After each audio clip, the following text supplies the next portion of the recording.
एक खबर दिल्ली से, जहां पर एलएनजेपी हॉस्पिटल में ऑक्सीजन की कमी।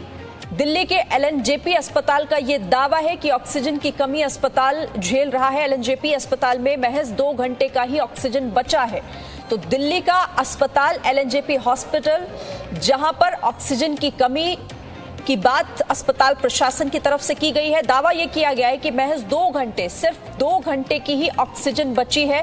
जाहिर तौर पर जो कोविड मरीज वहां पर एडमिट है, उनकी जान का खतरा बढ़ गया है। 2 घंटे की ऑक्सीजन, उससे पहले यहां पर सप्लाई पहुंचानी होगी।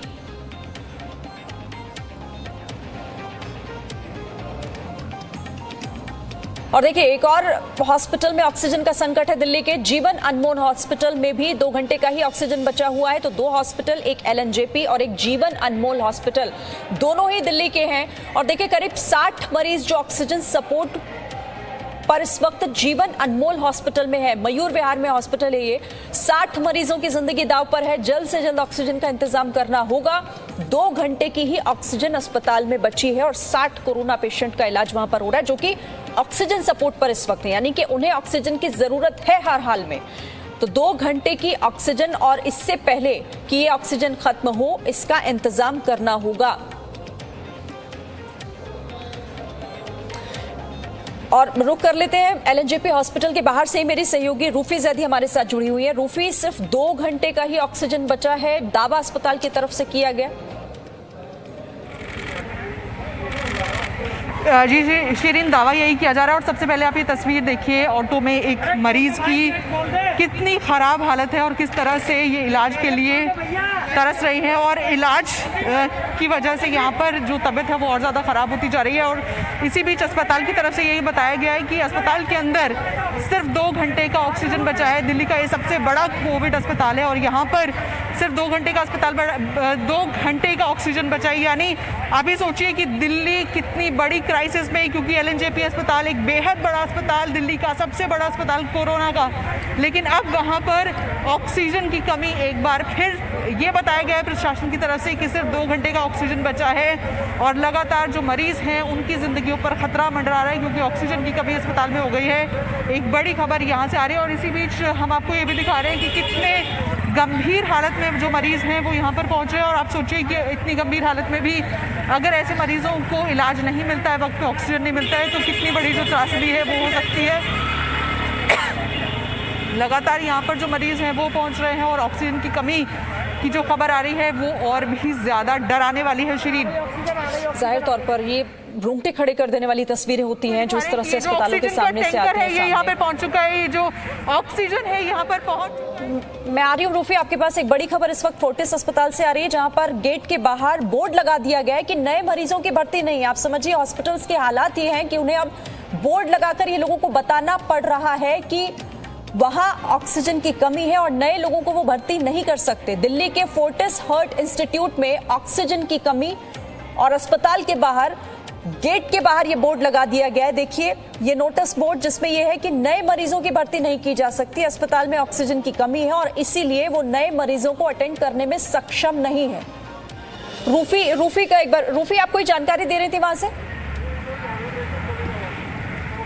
जी, मैं आपको ये बता रही थी कि ऑक्सीजन का जो टैंकर है वो पहुंच चुका है एलएनजेपी अस्पताल में। प्रशासन की तरफ से अभी ये बताया गया था कि सिर्फ 2 घंटे का ऑक्सीजन बचा है, लेकिन इस बीच एक राहत की खबर ये है कि ऑक्सीजन का जो टैंकर है वो एलएनजेपी अस्पताल पहुंच चुका है। यानी आप ये कह सकते हैं कि जो मरीज अंदर एडमिट है, अब उनको जो सुकून है वो थोड़ा मिल पाएगा, क्योंकि जिस ऑक्सीजन की कमी की बात बताई जा रही थी, अब वो ऑक्सीजन का टैंकर पहुंच चुका है और अब वो जो क्राइसिस है उससे निपटा जा सकता है। शिरीन, तो एक बड़ी खबर यहाँ पर ये कि ऑक्सीजन का जो टैंकर है वो अस्पताल पहुंच चुका है।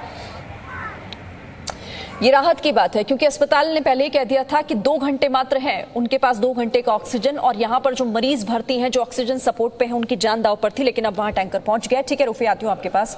राजू राज का भी रुख कर लेते हैं, फिर और सहयोगियों के पास भी चलेंगे। राजू राज, आप प्रकाश हॉस्पिटल के बाहर हैं, वहां पर क्या स्थिति है ऑक्सीजन को लेकर और मरीजों को लेकर भी? देखिए सरीन, यहाँ पर प्रकाश हॉस्पिटल नोएडा में हूँ और यहाँ पर भी ऑक्सीजन शाम तक का बचा हुआ, लेकिन समस्या बहुत बड़ी है। तमाम दिक्कतें हैं। जहाँ से इनका ऑक्सीजन सप्लाई होता है फरीदाबाद से, वहाँ पर इनके सप्लाई को रोक दिया गया है, क्योंकि वहाँ जो प्रशासनिक अधिकारी हैं उनका साफ तौर पर कहना है कि पहले ये आपूर्ति हरियाणा में होगी, उसके बाद दिल्ली जाएगी और उसके बाद अगर कोई दूसरा हॉस्पिटल से इनका टाई अप है तो वो देंगे। पिछले 8-10 सालों से ये फरीदाबाद से इनका ऑक्सीजन आता था, जो ऑक्सीजन की सप्लाई बंद है। इस वजह से प्रकाश हॉस्पिटल में यहाँ पर काफ़ी परेशानियों का सामना करना पड़ रहा है। हमारे साथ प्रकाश हॉस्पिटल के जो मैनेजर हैं ये इनसे बात करते हैं। सर ये बताइए कि क्या दिक्कत आ रही है अभी आप लोगों को? सर दिक्कत तो गैस की सारी दिक्कत है, क्योंकि कहीं से गैस नहीं मिल पा रही। हमारा टाई अप फरीदाबाद से है। फरीदाबाद वाले कहते हैं कि हम पहले हरियाणा को सप्लाई देंगे, उसके बाद दिल्ली को सप्लाई देंगे, अगर बचती है तो यूपी को देंगे। और वो तो यूपी के लिए बचती नहीं उनके पास सप्लाई। और वहाँ पे दुनिया भर की पुलिस बैठी हुई है, डीएम एसटीएम सब वहाँ बैठे हुए हैं, गाड़ी कोई निकलने नहीं दे रही यूपी के लिए। तो यहाँ कोई गाड़ी पहुँचती नहीं है। रात हमने गाड़ी भेजी थी सिलेंडर लेके, वो सिलेंडर की गाड़ी उन्होंने बिल्कुल मना कर दिया कि हमारे पास हम सिलेंडर नहीं देंगे यूपी के लिए। बड़ी मुश्किल से 5 सिलेंडर लेके हमारी गाड़ी वापस आ गई। अभी क्या सिचुएशन है आपके हॉस्पिटल में ऑक्सीजन को लेके? अभी सिचुएशन ये है, हमारे पास जो भी सप्लाई बची है वो शाम आज लगभग 8 या 9 बजे तक का सप्लाई का हमारे पास रेंज है। इसके बाद हम उस पर डिपेंड है अपने, हमारे पास कोई टैंकर आ जाए रात को, लेकिन वहाँ से हमें कोई सही जवाब नहीं मिलता है कि आज आपके पास सप्लाई हम भेजेंगे या नहीं भेजेंगे। क्या नए मरीजों का भर्ती करना भी आप लोगों ने रोक दिया? हमने बिल्कुल बंद कर रखा है, नए मरीज का कोई हम भर्ती नहीं कर रहे हैं किसी तरह की भी, कई दिन से नहीं कर रहे भर्ती। कितने दिनों से आप लोग भर्ती नहीं कर रहे? मेरे ख्याल में 4 दिन हो गए आज में। बीच में हमने पहले भी एक बार डिक्लेयर किया था, हमारे पास गैस उस दिन ख़त्म हो गई थी बिल्कुल, हमने अनाउंस कर दिया था, पेशेंटों को डिस्चार्ज भी किया था। लोगों को काफ़ी दिक्कत हो रही है क्योंकि जो आसपास के लोग हैं प्रकाश हॉस्पिटल आते हैं या भी जो भी प्राइवेट हॉस्पिटल है तो वहाँ भर्ती नहीं हो रहा। ऐसे में लोगों की समस्या का हल क्या है? क्या प्रशासन से कोई बातचीत हुई, डीएम से कोई बातचीत हुई? यहाँ पे हमारे डॉक्टर साहब जो हैं वो लगे हुए हैं कि हमें किसी तरह से कहीं से गैस आपूर्ति हो, लेकिन अभी तक कहीं से कोई ऐसा अरेंज नहीं हुआ। हम अपने सोर्सेज से कहीं से 5-10 सिलेंडर का इंतजाम करके अपने सोर्सेज से मंगाते हैं और वही उसी से हम अपना काम चला रहे हैं। डीएम साहब से बात हुई है कुछ? यहाँ डीएम साहब से, हाँ डॉक्टर साहब की बात हुई है। क्या बोल रहे हैं डीएम साहब के साथ, क्या जवाब है? वो आश्वासन वाली बात है कि आश्वासन दे रहे हैं कि हम कर रहे हैं अरेंज, कुछ करेंगे, तो ऐसी बात चल रही है, लेकिन अभी तक यहाँ से हमें कोई सपोर्ट नहीं मिल पाया। तो अब आपका सिलेंडर कहाँ से आएगा, ऑक्सीजन कहाँ से आएगा जब फरीदाबाद से नहीं आ रहा? फरीदाबाद पे हम डिपेंड रहते हैं कि वहाँ से हमारे कोई टैंकर आ जाएं, लेकिन उनका कोई जवाब हमें नहीं मिलता है। अगर वो भेज दिया उन्होंने तो भेज दिया, नहीं भेजा तो नहीं भेजा। तो ये स्थिति है श्रीन, भगवान भरोसे है। इनका ऑक्सीजन फरीदाबाद से आता था लेकिन वो बंद हो रखा है और पिछले, सबसे बड़ी बात है कि पिछले 4 दिनों से प्रकाश हॉस्पिटल में किसी भी नए मरीज का दाखिला नहीं हो रहा है। ऐसे में जो आसपास के लोग हैं, जो है दिल्ली एनसीआर में रहते हैं, वो अगर यहाँ आते हैं तो उन्हें भारी दिक्कतों का सामना करना क्योंकि अस्पताल भर्ती करने से साफ तौर पर मना कर दिया है। दिक्कत समस्या ऑक्सीजन की है, प्रशासन की तरफ से देखिए अस्पतालों की भी मजबूरी है कि वो अपने यहाँ नए मरीजों को एडमिट नहीं कर सकते क्योंकि उनके पास उस तरह के संसाधन नहीं है कि वो नए मरीजों को दे सकें। मैं फिर से रूफी आपके पास आऊंगी। एलएनजेपी हॉस्पिटल 2 घंटे की ऑक्सीजन बची है कहा गया था, लेकिन अब राहत क्योंकि ऑक्सीजन टैंकर्स पहुंच रहे हैं।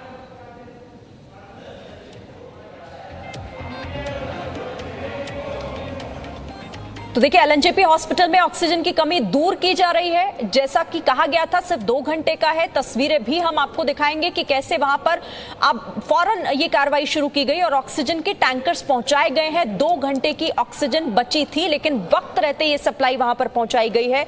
रूफी, आवाज अगर आपको मिल रही है तो ऑक्सीजन के टैंकर्स पहुंच गए हैं एलएनजेपी हॉस्पिटल? जी बिल्कुल, जो एक ऑक्सीजन का टैंकर है वो अस्पताल में पहुंच चुका है और दिल्ली पुलिस प्रशासन की तरफ से भी यहाँ पर जो लोग हैं वो पहुंचे हैं। तो अब एक बड़ी राहत की खबर अस्पताल के लिए, क्योंकि अस्पताल की तरफ से ये बताया गया था कि सिर्फ और सिर्फ 2 घंटे का ऑक्सीजन बचा है और अगर ऑक्सीजन खत्म हो जाता तो आप ये समझ सकते हैं कि कितनी बड़ी त्रासदी हो सकती थी, क्योंकि ये एलएनजेपी अस्पताल है, दिल्ली का सबसे बड़ा कोविड अस्पताल। यहाँ पर बड़ी संख्या में कोरोना पेशेंट जो है वो एडमिटेड है और बहुत से पेशेंट ऐसे हैं जिनको ऑक्सीजन की ज़रूरत लगातार है, हाई फ्लो ऑक्सीजन की ज़रूरत है। और अगर हाई फ्लो ऑक्सीजन के मरीज़ का ऑक्सीजन कुछ देर के लिए भी रुकता है तो उसकी ज़िंदगी पर खतरा मंडराने लगता है। तो ऐसे में सैकड़ों जो जिंदगियां हैं वो खतरे में थी, लेकिन फिलहाल ये कहा जा सकता है कि उन जिंदगियों के लिए एक राहत की खबर, ये राहत की तस्वीर ये कि ऑक्सीजन का जो टैंकर है वो अस्पताल पहुंच चुका है। यानी जो क्राइसिस है वो फिलहाल के लिए इस अस्पताल पे से टल गया है। लेकिन लगातार हम इस तरह की खबरें देखते हैं, लगातार हम इस तरह के अपडेट देखते हैं कि अलग अलग अस्पतालों से ये खबरें आती है कि किसी अस्पताल में 1 घंटे का ऑक्सीजन बचा है, किसी अस्पताल में 2 घंटे का ऑक्सीजन बचा है। तो ये एक बड़ी चिंताजनक स्थिति, क्योंकि दिल्ली में जो कोविड का पॉजिटिविटी रेट है वो भी लगातार 32 के ऊपर है। जो मौत का आंकड़ा है वो भी लगातार हम देख रहे हैं 300 से ऊपर आ रहा है। तो दिल्ली की स्थिति बेहद ख़राब है और ऐसे में ऑक्सीजन प्राणवायु है और वो जब कम होती है तो लोगों की सांसें उखड़ने लगती हैं। फिलहाल दिल्ली के LNJP अस्पताल के लिए एक राहत की खबर कि यहाँ पर ऑक्सीजन पहुँच चुका है, लेकिन ये जो तस्वीरें हैं ये बेहद दर्दनाक है। आप देखिए यहाँ पर किस तरह से जो लोग हैं वो भी परेशान है। आपको सिर्फ और सिर्फ अस्पताल के बाहर दर्द की तस्वीरें नजर आएंगी। लोग रोते हुए बिलखते हुए नजर आते हैं, लोग बेहद परेशान हैं, लोग चाहते हैं कि वो अपने मरीज को यहाँ से ठीक लेकर जाए और हम उनसे बात करने की भी कोशिश करते हैं।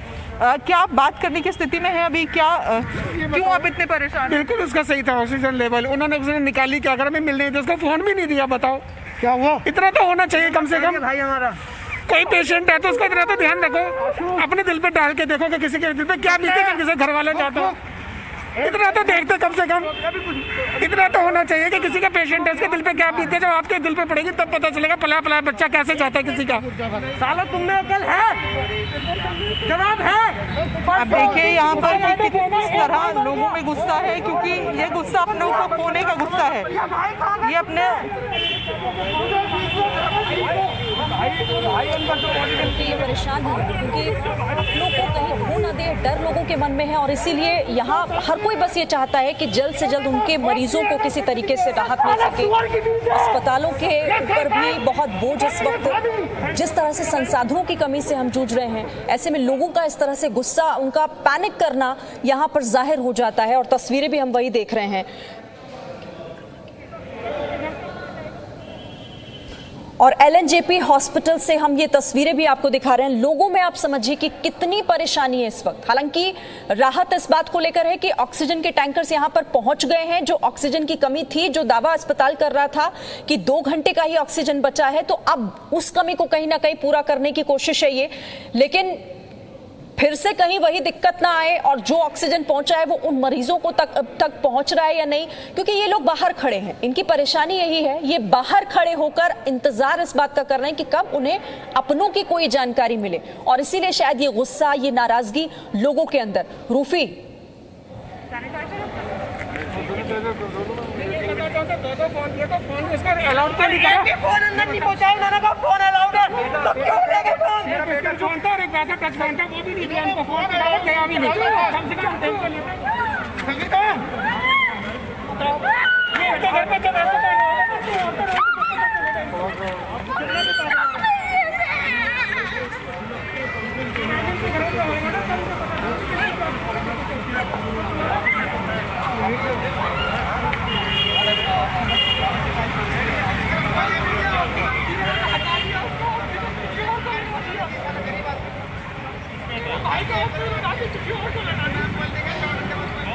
तो लोगों के दर्द को आप समझिए। इन तस्वीरों को देखकर अंदाज़ा लगाया जा सकता है कि हर कोई इस वक्त हताश है। रूफी, अगर मुमकिन हो तो हम नहीं चाहते वैसे इस सिचुएशन में किसी को परेशान करना, लेकिन अगर कोई बात करने को तैयार है तो कोशिश कीजिए, उनकी परेशानी जानने की कोशिश कीजिए क्या है।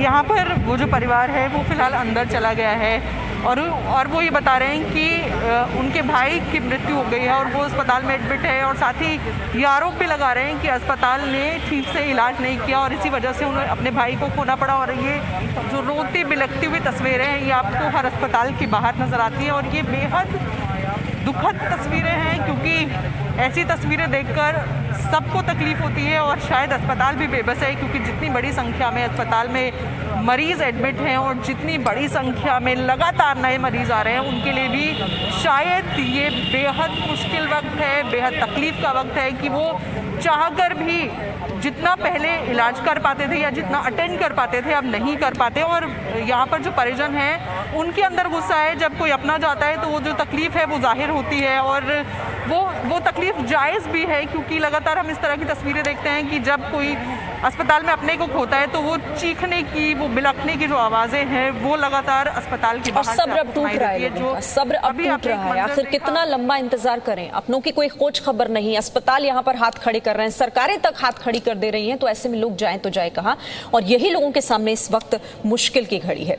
तो ऑक्सीजन की मारामारी हर शहर और हर राज्य में हम देख रहे हैं। साथ ही जिस तरह से मरीजों की परेशानी बहुत ज्यादा है, क्योंकि कई अस्पताल ऐसे हैं जहां पर अस्पताल प्रशासन की तरफ से बाहर बोर्ड लगा दिए गए हैं कि अब हम नए मरीजों को भर्ती नहीं कर सकते, क्योंकि हमारे पास मौजूदा संसाधन जिनकी जरूरत है वो मौजूद नहीं है। और ऐसी स्थिति में लोग इस वक्त दर-बदर घूम रहे हैं। अलग अलग जगहों पर आपको लेकर चलेंगे, लेकिन दो खास मेहमान डॉक्टर राजेश चावला और डॉक्टर सूर्यकांत भी मेरे साथ हैं। डॉक्टर राजेश, आपके साथ कर लेती हूं मैं शुरुआत। आप तो भली भांति वाकिफ होंगे अच्छी तरह इस वक्त अस्पतालों की कंडीशन क्या है। अस्पताल जाना भी अब एक सोल्यूशन लोगों के लिए नहीं रहा, क्योंकि ऑक्सीजन सपोर्ट अगर वहां पर नहीं मिलता तो फिर वो भी बेईमानी होगा। क्या करें ऐसी कंडीशन में, लोग परेशान हैं।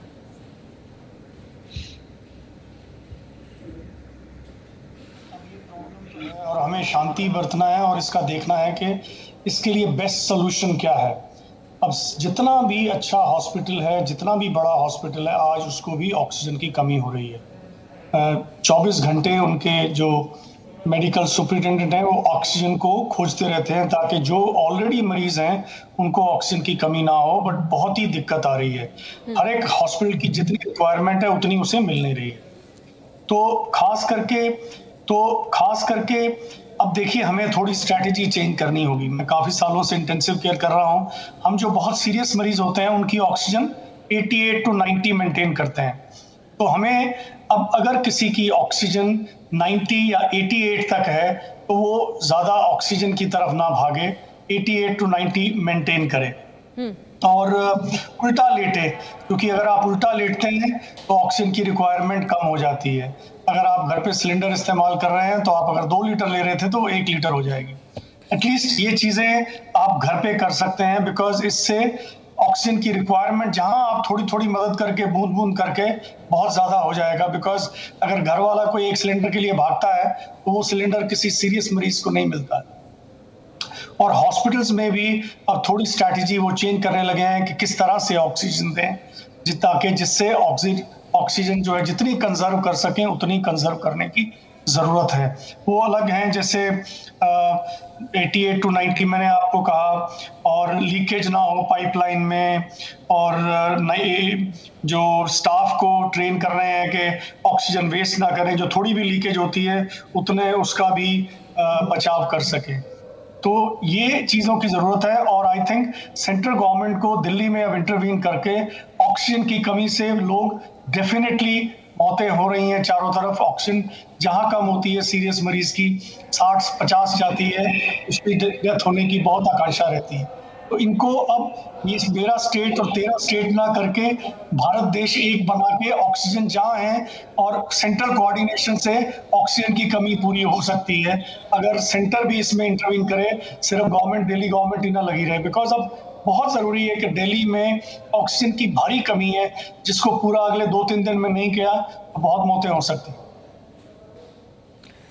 बिल्कुल। डॉक्टर सूर्यकांत, एक तो यहाँ पर हमें डॉक्टर चावला ने बताया कि कैसे ऑक्सीजन की कमी अगर आपको हो रही है तो क्या आप खुद से कर सकते हैं अगर ऑक्सीजन सपोर्ट नहीं है। लेकिन मैं एक दूसरी चीज़ की बात आपसे करूंगी, रेमडेसिविर। बहुत सारे डॉक्टर से हम बात जब कर रहे हैं तो वो कह रहे हैं कि रेमडेसिविर को लेकर इतना हाहाकार क्यों मचा है, समझ नहीं आता। आप इस पर क्या कहेंगे, कैसे समझाएंगे? नहीं, बिल्कुल। मैं तो आपके दर्शकों से भी कहूँगा, अपने डॉक्टर्स जो फ्रेटर्निटी है उसको भी कहूँगा कि रेमडेसिविर बिल्कुल गेम चेंजर नहीं है। आप देखिए, लेटेस्ट चाहे वो CDC की गाइडलाइंस हों, WHO की जो गाइडलाइंस हों, उन सब ने कहा है कि गेम चेंजर अगर है तो 2 चीज़ें हैं, एक है ऑक्सीजन और दूसरा है डेक्सामेथासोन यानी कि स्टेरॉइड। अब ये जो रेमडेसिविर को लेके कालाबाजारी हो रही है और बहुत इसके लिए लोग पीछे भाग रहे हैं, उसका कारण क्या है कि पिछले साल जब हमने कोविड की शुरुआत की तो सबसे पहले फर्स्ट प्लेयर आया वो हाइड्रोक्सीक्लोरोक्वीन आया, और हाइड्रोक्सीक्लोरोक्वीन 2-3 महीने में फ्लॉप हो गया। फिर उसके बाद सेकेंड प्लेयर आया, वो रेमडेसिविर आया, और अक्टूबर नवंबर आते आते रेमडेसिविर की सांसें टूट गई।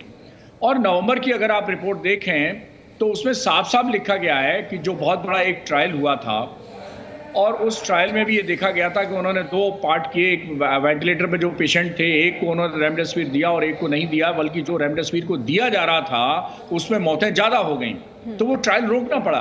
तो पब्लिक को समझना चाहिए कि खास तौर पर जो सीवियर कोविड है उसमें रेमडेसिविर बिल्कुल काम नहीं करता है। इसलिए रेमडेसिविर की आवाज़ लगाना बंद कर दीजिए। इसके पीछे मत भागिए, और जब आप इसके पीछे भागना बंद कर देंगे, मैं क्या बताऊं, हमारे आईसीयू में एक मेडिकल रिप्रेजेंटेटिव भर्ती हो गया और जब भर्ती हुआ तो रेमडेसिविर के इंजेक्शन अपने आप लेके आया। मैंने कहा भाई तुम्हें रेमडेसिविर की जरूरत नहीं है, तो कह रहा नहीं सर लगवा दीजिए। मैंने केस शीट पे लिखवा लिया कि अपनी जिम्मेदारी से आप लिखवाना चाहते हैं, लगवाइए। भाई ऐसा मत करिए, ऐसा करेंगे तो फिर हम किस चीज़ की दवा है भाई? अगर ये डिसीजन डॉक्टर्स को लेने दीजिए, हॉस्पिटल्स को लेने दीजिए। आप मेडिकल रिप्रेजेंटेटिव में कुछ दवाओं के बारे में जानते हैं तो आप अपनी मतलब उल्टी सीधी कंसेंट दे देना है कि नहीं हमें तो लगवाना ही लगवाना है। ये इससे तो कियोस हो जाएगा ना, हर आदमी जो है वो फिर सुना के व्हाट्सएप यूनिवर्सिटी से इधर उधर की अफवाहों से सब इलाज के बारे में जान लेंगे और उसकी डिमांड करने लगें। तो डिमांडिंग नहीं होता है, ट्रीटमेंट जो होता है वो एक डिसीजन डॉक्टर्स का होता है, एक हॉस्पिटल का होता है, गाइडलाइन का होता है, प्रोटोकॉल का होता है। और मैं आपके दर्शकों को फिर क्लियर कर दूं कि रेमडेसिविर बिल्कुल गेम चेंजर नहीं है। बहुत ही रेयर और बहुत ही स्पेसिफिक जो कि कंडीशन से स्पेसिफाइड हैं, उनमें ये दिया जा सकता है जब पेशेंट हाई फ्लो ऑक्सीजन पे है और वेंटिलेटर जाने की पहले की अवस्था है उसमें। लेकिन उसके एक बाद जब डिसीजन ये हो गया कि सीवियर कोविड डिक्लेयर कर दिया, वेंटिलेटरी सेटिंग में जाने की तैयारी हो गई, तो रेमडेसिविर का कोई रोल नहीं है। इसी तरह 90% से सैचुरेशन कम है, होम आइसोलेशन में है। बहुत सारे हमने देखा लोग होम आइसोलेशन में और घर पर रेमडेसिविर के इंजेक्शन लगवा ले रहे हैं। बहुत गलत प्रैक्टिस है, बहुत गलत प्रैक्टिस है। इतनी गलत प्रैक्टिस मत करें। इस तरह इसीलिए बहुत जरूरी है ना, बिल्कुल सही आप डॉक्टर कह रहे हैं कि सुनी सुनाई बातें नहीं बल्कि जानकारी का अभाव मत रखिए। जितना हो सके सही जानकारी लीजिए, एक्सपर्ट से बात कीजिए, डॉक्टर से राय लीजिए और उसके बाद अगर आपको कोई मेडिकेशन शुरू करना है तो आप कीजिए। और इसलिए हमारी कोशिश भी है कि डॉक्टर्स आपके सवालों का जवाब दें। ठीक है, मैं आपके पास आती हूं फिर से डॉक्टर्स, लेकिन अब ग्राउंड पर एक बार चल लेते हैं फिर से। खालिद मेरे साथ श्रीनगर से हैं। खालिद, वहां क्या स्थिति है? ऑक्सीजन की किल्लत क्या वहां भी अस्पतालों में देखी जा रही है?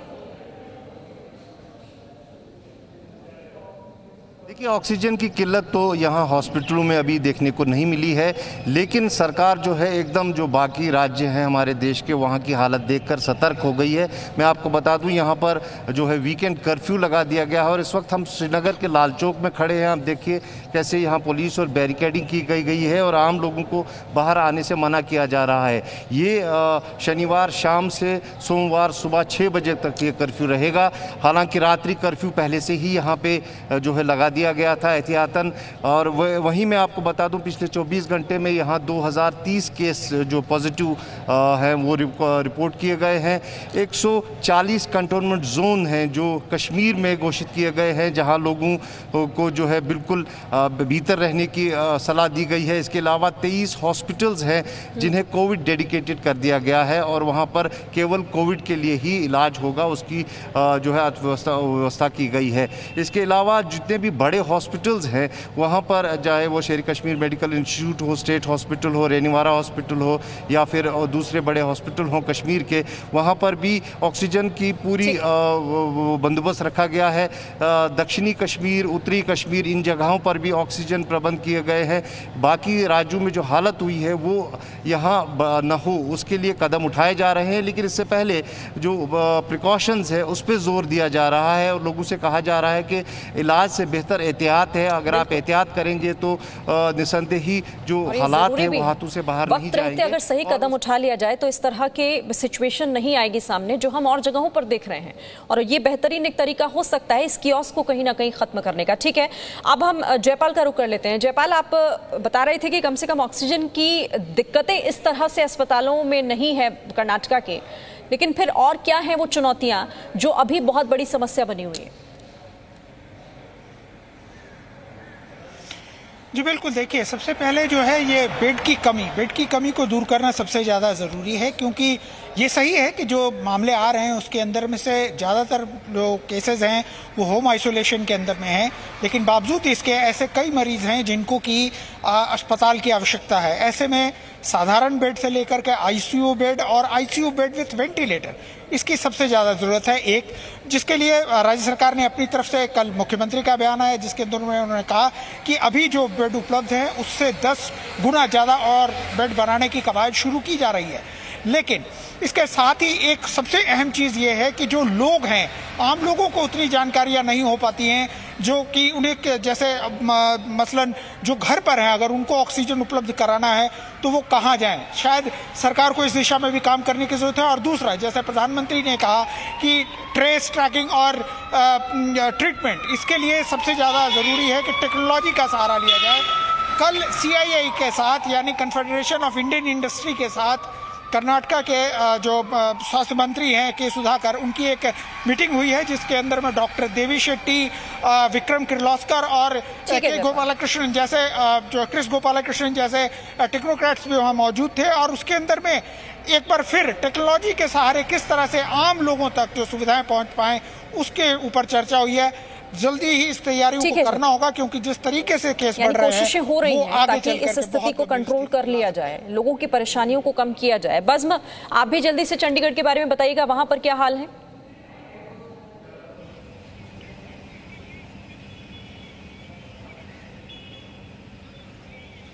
से देखा गया है कल 6 मौतें हुई हैं अमृतसर में, वो भी ऑक्सीजन की कमी के चलते। हालांकि प्रशासन जो है, सरकार जो है वो ये कह रही है कि ऑक्सीजन की कमी नहीं है।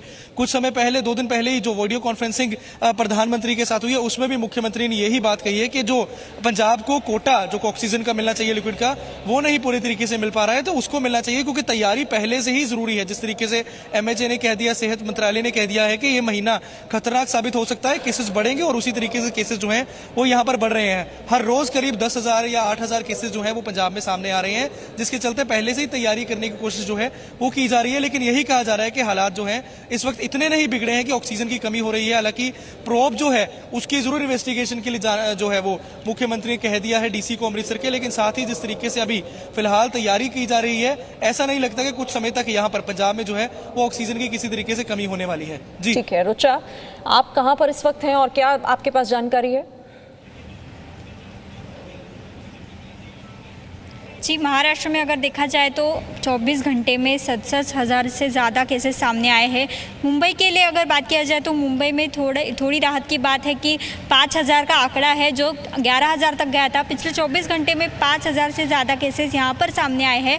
लेकिन एक बड़ी समस्या अभी अगर मुंबई की बताएं तो अभी मैं हूँ BKC एक वैक्सीनेशन सेंटर के बाहर और यहाँ पर वैक्सीन ही ख़त्म हो गई है। मुंबई में 132 वैक्सीनेशन सेंटर्स है और और आज के दिन सिर्फ 37 वैक्सीनेशन सेंटर्स पे वैक्सीन है। तो अभी यहाँ पर ये BKC का सबसे बड़ा वैक्सीनेशन सेंटर है जहाँ पर बहुत लंबी लाइन लगती है रोज़ लोगों की वैक्सीन लेने के लिए। लेकिन आज यहाँ पर देखा जाए तो बोर्ड लगाया गया है कि जब तक अगला आदेश नहीं आता है वैक्सीनेशन बंद रहेगा, क्योंकि उनके पास स्टॉक ही नहीं है। कई प्राइवेट हॉस्पिटल्स हैं उनके पास भी स्टॉक नहीं है। तो मुंबई जो इतना बड़ा शहर है जहाँ पर रोज़ कई सारे वैक्सीनेशन होते हैं, वहीं पे सिर्फ 37 वैक्सीनेशन सेंटर्स पे अभी वैक्सीनेशन शुरू है, जो कि बहुत बड़ी समस्या है क्योंकि जहाँ पर हमको वैक्सीनेशन ज़्यादा से ज़्यादा बढ़ाना है वहीं पर वैक्सीनेशन की कमी दिखाई दे रही है। दूसरी बात अगर पुणे शहर की करें तो महाराष्ट्र में पुणे में ज़्यादा 1 लाख से भी ज़्यादा मरीज़ सामने आए हैं, अभी एक्टिव है और वहाँ पे रेमडेसिविर के लिए बाहर लाइन लगी हुई रहती है। तो नासिक और नागपुर में बेड नहीं मिल पाते, इसलिए हॉस्पिटल के बाहर ही लोग दम तोड़ रहे हैं। तो महाराष्ट्र की स्थिति, जो महाराष्ट्र में अभी लॉकडाउन 1 मई तक जारी किया है, लेकिन फिर भी महाराष्ट्र की स्थिति बेकाबू होती हुई नज़र आ रही है क्योंकि जिस तेज़ी से मरीज़ बढ़ रहे हैं वो देखते हुए अगर वैक्सीनेशन ज़्यादा से ज़्यादा नहीं बढ़ाया, अगर लोगों को बेड नहीं मिले तो ये परिस्थिति और गंभीर होगी। वही और एक राहत की बात, नासिक, नागपुर जैसे शहरों में जहाँ पे ऑक्सीजन की बहुत ज़्यादा कमतरता थी, वहाँ पे ऑक्सीजन टैंकर लाए गए हैं, वो भी मिले हैं। और दूसरी बात, प्रधानमंत्री ने कल ही ये ऐलान किया है कि 30 अप्रैल तक महाराष्ट्र के पास 4,35,000 रेमडेसिविर वायर्स और मदद लगातार पहुंचाई जा रही है। ये राहत की खबर है क्योंकि रेमडेसिविर की कमी कई जगहों पर हो रही थी और उससे लेकर अब स्टॉक वहां पर पहुंचाया भी जा रहा है, कोटा तय कर दिया गया। बहरहाल अब रुक कर लेते हैं राजू का। राजू, आप अस्पताल के बाहर बात कर रहे थे वहां के प्रशासन से, लेकिन ये सोल्यूशन नहीं है। अस्पताल के बाहर बोर्ड लगा देना ये लोगों की परेशानी बढ़ाने वाला है। माना अस्पताल की भी मजबूरी है, लेकिन मरीजों के लिए ये परेशान करने वाला है। देखिए श्रीन, ये हाल सिर्फ एक प्राइवेट हॉस्पिटल का नहीं, ज़्यादातर प्राइवेट हॉस्पिटलों का यही हाल है कि अगर आप फ़ोन करते हैं या उन्हें अस्पताल में भर्ती लेना चाहते हैं तो सीधे तौर पर अस्पताल प्रशासन से इनकार कर दिया जाता है। प्रकाश हॉस्पिटल के बाहर हूँ, यहाँ भी बता दूँ कि 4 दिनों से यहाँ पर नए मरीजों की भर्ती नहीं होती है। सर, ये कहाँ तक जायज़ है कि जो मरीज़ परेशान हैं, आ रहे हैं इलाज के लिए, उन्हें ज़रूरत है और सीधे तौर पर अस्पताल प्रशासन की तरफ से इनकार कर दिया जाता है? सर, अगर हमारे पास गैस की व्यवस्था नहीं है तो फिर हम उनको एडमिट अगर करते हैं तो फिर फ़ायदा क्या है, ये बताइए।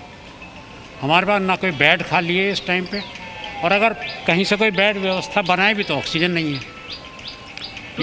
ये दिक्कत सिर्फ आपके अस्पताल, कई अस्पतालों के बाहर तो बोर्ड लगा दिए गए हैं कि भैया आप। बिल्कुल सही बात है सर, बहुत जगह बोर्ड लगा दिए हैं कि हमारे यहाँ ऑक्सीजन नहीं है, हम कहीं पे लगा दिया हमारे यहाँ पे बेड खाली नहीं है, इस तरह की। देखिए वो समझ आ रहा है राजू, जिस तरह से वो खुद अपनी परेशानी बता रहे हैं कि हम ये कहकर मरीजों को एडमिट कर लें कि हम इलाज देंगे, और अगर नहीं दे पाए और वहां जाकर कहीं ना कहीं मरीजों के साथ वो भी धोखा होगा, लेकिन यहाँ पर भी कोई सोल्यूशन नजर नहीं आ रहा है। डॉक्टर राजेश चावला, कैसे देख रहे हैं आप इस सिचुएशन को? अस्पताल की भी मजबूरी, लेकिन मरीज जाए कहाँ पे? बहुत मुश्किल है, मैंने कहा ना कि। और दूसरा, मेरे दिमाग में एक चीज, बहुत लोगों के पास ऑक्सीजन कंसंट्रेटर घर पे पड़े हैं जो उन्होंने होल्ड करके रखे थे डर के। तो मेरी ये सब उन लोगों से गुजारिश है कि जो भी उनके किसी जानकार जिसकी ऑक्सीजन की कमी आ रही है, या पास का नर्सिंग होम जहां ऑक्सीजन की कमी है, ऑक्सीजन कंसंट्रेटर आप उनको दे दीजिए कुछ समय के लिए। बिकॉज 5 लीटर तक जिसकी रिक्वायरमेंट है, माइल्ड केसेस हैं उनकी इससे रिक्वायरमेंट फिल हो जाएगी। तो ये हमें पैंतरे चेंज करने होंगे, क्योंकि बहुत सारे लोगों के घर कंसंट्रेटर स्टोर में पड़े हुए हैं। उनको स्टोर से निकालिए और या पास के नर्सिंग होम में दीजिए, या हर एक फैमिली में कोई ना कोई होता है जिसको ऑक्सीजन की जरूरत है, आप उनको प्रोवाइड कराइए, क्योंकि इस समय पे हमें एक दूसरे का साथ देना है। और ये बहुत ग्रिम सिचुएशन है। आप कह रहे हैं कि हॉस्पिटल की बड़ी मजबूरी है, वो अंदर ले ले और फिर ऑक्सीजन ना हो तो पेशेंट और ज्यादा फ्रस्ट्रेट हो जाता है। और यहाँ पर मिलजुल कर ही काम करना होगा। ये बहुत ही अच्छे शब्दों में आपने लोगों को समझाया कि कैसे इस वक्त एक दूसरे की जरूरत है हम सभी को। डॉक्टर सूर्यकांत, आप भी, मैं संक्षेप में चाहूंगी लोगों को सुझाव दें, ऐसी मुश्किल कंडीशन में क्या उन्हें करना चाहिए? देखिए, एक तो वो मैजिक फिगर याद रखें 90 का। अगर 90% से ऊपर है ऑक्सीजन तो कृपया पैनिक ना क्रिएट करें। दिक्कत क्या हो रही है कि जैसे ही ऑक्सीजन गिरना शुरू हुआ और एकदम भगदड़ मचने लगती है घर परिवार में, डॉक्टर्स को, हॉस्पिटल्स को फोन जाने लगते हैं मेरे पेशेंट की ऑक्सीजन गिर रही है। तो कृपया पेशेंट का मनोबल, और पेशेंट सुन के, ये फोन सुन के और बातचीत सुन करके परेशान हो जाता है। और जब पेशेंट के अंदर नेगेटिविटी होगी, घबराहट होगी और नेगेटिव थॉट्स होंगे, तो मैं आपको बता दूं ऑक्सीजन लेवल और गिरेगा। अगर आप पेशेंट का मनोबल बढ़ाएंगे और कहेंगे घबराने की कोई ज़रूरत नहीं, भाई डॉक्टर साहब ने बताया है कि 90 से ऊपर है तो घबराने की कोई ज़रूरत नहीं, आपका तो अभी 93 है, 94 है, इसलिए बिल्कुल मत घबराइए। तो पॉजिटिव थॉट से, एक पॉजिटिव एनर्जी से ऑक्सीजन लेवल घटना कम हो जाता है, रादर बढ़ना शुरू हो जाता है। और कहते भी है ना कि अगर आप सकारात्मक रहेंगे तो कोई भी जंग जीती जा सकती है, और ये तो इस तरह की महामारी इस वक्त पूरे देश भर में हर कोई झेलने को मजबूर है, इसीलिए पॉजिटिव नजरिया अपनाना बहुत जरूरी है। बहुत शुक्रिया डॉक्टर आपका हमारे साथ जुड़ने के लिए, डॉक्टर राजेश और डॉक्टर सूर्यकांत, आप दोनों का ही बहुत शुक्रिया हमारे साथ जुड़ने के लिए। Presenting B News app available on Google Play and App Store. Download it now.